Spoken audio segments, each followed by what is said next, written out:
Petroleum मसनूआत की कीमतों में इजाफे के खिलाफ हाफिज साद रिजवी मैदान में आ गए। तहरीके लब्बैक पाकिस्तान के अमीर हाफिज साद रिजवी ने पेट्रोलियम मसनूआत की कीमतों में इजाफे को मुस्तरद कर दिया। पेट्रोल और डीजल की कीमतों में इजाफे के बाद सक्खर में भी ट्रांसपोर्टर्स ने किराए बढ़ा दिए हैं। जमात इस्लामी कराची का पेट्रोल महंगा करने के खिलाफ शराय फैसल पर एहतजाज जारी है। मेरे जमात इस्लामी कराची हाफिज नईम ने स्टार गेट पर मुजाहिरे से खिताब भी किया है। मुल्क में एहतजाज का एक सिलसिला शुरू होने वाला है और उसके ऐलानात अब हर तरफ से हो रहे हैं। उसकी बुनियादी वजह यह है कि अब पेट्रोल की कीमत इतनी ज्यादा बढ़ गई है कि अब कारोबार नहीं हो सकता और उसके साथ जो है अवाम के ऊपर जो इस वक्त जुल्म किया जा रहा है और IMF से जो मुआहिदे हैं, मैं तो सबसे पहले आपके चैनल के तवज्जुह से ये बात करना चाहता हूँ, ये किया जाए IMF से हमारे किस किस्म के मुआहिदे हैं। कारोबार ठप हो रहे हैं, महंगाई बढ़ती चली जा रही है और हुकूमत के पास इस वक्त सिर्फ एक हल है कि वो असासे बेच दे।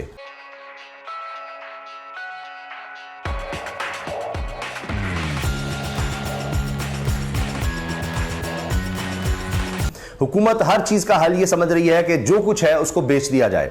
PIA हो, स्टील मिल हो, हर चीज को अब बेचने के लिए लगा दिया गया है। इसके साथ साथ जो डिस्ट्रीब्यूशन कंपनियां हैं, बिजली की तकसीमकार कंपनियां हैं, उन सबको भी बेचने के लिए लिस्ट में शामिल कर दिया गया है। इसी तरह स्टेट लाइफ इंश्योरेंस है, दीगर बहुत सी कंपनीज हैं, वो सब अब बेचने के लिए लगा दी गई हैं कि इस मुल्क में अब कुछ भी नहीं चलाया जा सकता। ये हालात हो चुके हैं। लेकिन अवाम के लिए इसके बावजूद कोई रिलीफ, महंगाई के कंट्रोल की कोई खबर नहीं है। जब भी कहा जाता है जी बस अब इसके आगे कोई महंगाई नहीं होगी, तो बिजली के बिलों के बाद एक और बम चल जाता है और वह है पेट्रोल का। अब पेट्रोल वाकई एक तो था महंगा था जी, बड़ी मुश्किल से डलवा रहे हैं, लेकिन अब वो कैफियत ही नहीं रही, वो हालत ही नहीं रही। अब तो कारोबार सिर्फ बंद होंगे। आप देखिए पाकिस्तान का सबसे बड़ा एक्सपोर्ट का सेक्टर, टेक्सटाइल सेक्टर, वो 10% नीचे आ गया है। 10% लगभग नीचे आने का मतलब यह है कि पाकिस्तान की कमाई ओवरऑल 10% नीचे आ रही है। तो डॉलर कहां से सस्ता होगा, आप खुद सोचिए। तो हालात बद से बदतर होते चले जा रहे हैं और इसी दौरान में हड़तालों का, एहतजाज का ऐलान किया जा रहा है। बड़े बड़े एहतजाज शुरू हो रहे हैं। इनमें जनाब एक तरफ हमें नजर आ रहा है कि ट्रेड यूनियंस हैं और मजदूर हैं। निजकारी ट्रेड यूनियंस का मजदूरों के हुकूक के तहफ़्फ़ुज़ का मुतालबा। वो कह रहे हैं जी अब तो कुछ बचा ही नहीं। यहां पर पेट्रोल कीमतों में इजाफे के खिलाफ जमात इस्लामी का धरनों का ऐलान। जमात इस्लामी मैदान में आ गई है। जमात इस्लामी कह रही है जी हम मुख्तलिफ जगहों पर गवर्नर हाउसेस के सामने, यानी जो फेडरेशन की नुमाइंदगी कर रहे हैं, अलामत हैं, वहां पर जनाब हम एहतजाज करेंगे। पेट्रोल कीमतों में इजाफे के खिलाफ जमात इस्लामी ने गवर्नर हाउस के बाहर धरनों का ऐलान कर दिया। अमीर जमात इस्लामी पाकिस्तान सिराजुल हक ने पेट्रोलियम मसनूआत में इजाफे की मजम्मत करते हुए कहा है कि इस इजाफे को मुस्तरद करते हैं। इन्होंने कहा कि हुकूमत ने IMF के कहने पर पेट्रोलियम मसनूआत में इजाफा करके अवाम का जीना मजीद मुश्किल बना दिया। जमात इस्लामी बिजली और पेट्रोलियम मसनूआत की कीमतों में इजाफे के खिलाफ एहतजाजी तहरीक चला रही है। चारों सूबों में गवर्नर हाउसेस के बाहर अवामी धरने देंगे, धरने। अवाम से अपील करता हूं कि इस सूरत हाल में खामोश रहना मौत है। मौत का इंतजार करने की बजाय घरों से निकले और जमात इस्लामी की तहरीक का हिस्सा बने। जमात इस्लामी अवामी हिमायत के जरिए हुकूमत को इजाफा वापस लेने पर मजबूर करेगी। MQM पाकिस्तान पीपल्स पार्टी ने भी पेट्रोलियम मसनूआत की कीमतों में इजाफे को अवाम पर जुल्म करार दे दिया। अंदाजा लगाया, अब इनको भी ख्याल आ गया है। जबकि PTI ने इजाफे को भत्ताखोरी करार दिया और इस सिलसिले को फौरी बंद करने का मुतालबा किया। पेट्रोलियम मसनूआत की कीमतों में इजाफे के बाद मुल्क भर में महंगाई का सुनामी आ गया और अशियाए ज़रूरियत की कीमतों में समेत ट्रांसपोर्ट के किरायों में भी ट्रांसपोर्टर्स ने इजाफे का ऐलान कर दिया है। अच्छा, ये सिर्फ ट्रांसपोर्टर्स इजाफे का ऐलान ही नहीं कर रहे, बल्कि वो अब हड़ताल, एहतजाज, पहिया जाम का भी ऐलान कर रहे हैं। 95% पाकिस्तानी बेरोजगारी के खौफ में मुबतला है। सर्वे 95%, 100 में से 95% लोग ऐसे हैं जिनको लग रहा है कि जी हम बेरोजगार होने लगे हैं। ये इतनी खौफनाक सूरत हाल है। आपके पास रोजगार ही नहीं होगा तो आप क्या महंगाई का मुकाबला करेंगे। महंगाई का मुकाबला इस तरह से किया जा सकता है कि आपके पास रोजगार है, आप अपनी ज़रूरतें कम कर देते हैं। मिसाल के तौर पर अच्छा जी बिजली का बिल कम करने के लिए हम जोर लगा देते हैं। अगर किसी के पास AC था तो वो AC नहीं का इस्तेमाल छोड़ देगा। 2 पंखे चल रहे तो 1 पंखे पर आ जाएगा। जितना हो सकेगा बेचारा कम करेगा। लेकिन परेशान भाईजान होना दिहाड़ी का रक्षा 600 रुपया दिहाड़ी दे 600 का 3 साल बैठो 1200 1500 रुपया बड़े 300 रुपया कमाई है आपको। 300 रुपया कमाई है, 600 ही दिहाड़ी देनी है अभी। हाँ जी। गुजारा कैसे करते हो? केड़े पासे जाइए, कैसे गुजारा करते हो? गुजारा की करना भाईजान, इस टाइम साहब ला लो कि मरन वाला प्रोग्राम है। अल्लाह कैसे नहीं, वैसी बात नहीं करते। मरन घर आटा नहीं है, तंदूर तो रोटियां लेके जा रही। तीसरा दिन तंदूर तो रोटियां लेके जा रही। सियाब साहब। ऐसी मायूसी की बातें नहीं करते, परेशानी नहीं है, परेशान नहीं। परेशानी नहीं, इसको मतलब जो सोचा है कि कुछ अच्छा होएगा जेड़ा आ रहा है वो अपने ही गल दसी जा रहा है कि खाली जी खाली। ये निगरान वजीर आजम आया भी नहीं ते राती तेल बद ਹੁਣ ਤੇ ਆ ਗਿਆ, ਉਹਨਾਂ ਦੇ ਆਉਣ ਤੋਂ ਬਾਅਦ ਹੋਇਆ ਨਾ ਸਾਰਾ। तेल ये सुनया भी नहीं कि कल उन्होंने इस्तीफा दिता जी असीं छड्ड के जा रहे हैं नवा। और यही मुआहदे हैं तो रोज रोज मरने से बेहतर है कि एक ही दिन आवाम को मार दिया जाए। ताजिर बिरादरी इस वक्त कारोबार न होने की वजह से परेशान है। यूटिलिटी बिल हम अदा नहीं कर पाते। घर से हम कोई बाइक लेकर या कोई बस पे या किसी भी ट्रांसपोर्ट हम इस्तेमाल करते हैं, हर 15 दिन के बाद उसके अंदर इजाफा हो जाता है।